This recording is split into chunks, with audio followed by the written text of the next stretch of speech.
Barchalarimizga Allohning rahmati bo'lsin. Biz juda buyuk, sharafli, muborak kecha qarshisida turibmiz.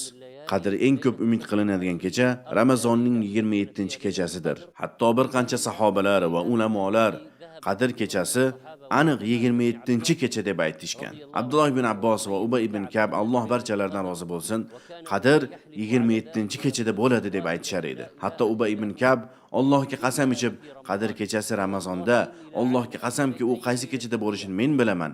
Qadr 27-kechada bo'ladi. Rasululloh sallallohu alayhi va sallam bu kechada ibodat qilib chiqishga bizlarni buyurganlar. Uning belgilari quyosh oqishroq rangda, nuri keng tarqalmasdan ko'tariladi. Imom Muslim rivoyat qilganlar. Abdulloh ibn Abbos radhiyallohu anhuma rivoyat qilgan hadisda bir kishi Nabiy sallallohu alayhi va sallamning huzurlariga kelib, "Ya Rasululloh, men yoshi ulug' kasal insonman. Kechasi ibodat qilishga qiynalaman.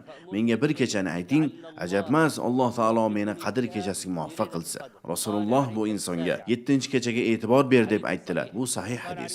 7-kechadan maqsad oxirgi 10 kunning 7-kechasi. Boshqa bir hadisda Rasululloh sallallohu alayhi va sallam aytganlar: "Kim Qadr kechasini izlaydigan bo'lsa, 27-kechadan izlasin." Qadr kechasi aniq bir kechada bo'lmaydi, balki o'zgarib turadi. Oxirgi 10 kechaning birortasida bo'ladi degan ulamolar ham 27-kechani Qadr kechasi eng ko'p umid qilinadigan kecha deb aytishgan. Shunday ekan, bizning oldimizda faqat jiddiy-jahd qilish, hamma ishni chetga qo'yib, faqat ibodat bilan mashg'ul bo'lib, ibodatda jiddiy-jahd qilishimiz kerak.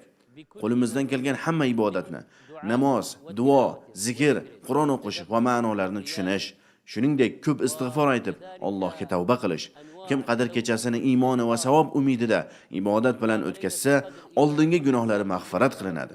Alloh taolo barchamizni Qadr kechasida jiddiy-jahd bilan ibodat qilishga muvaffaq qilsin.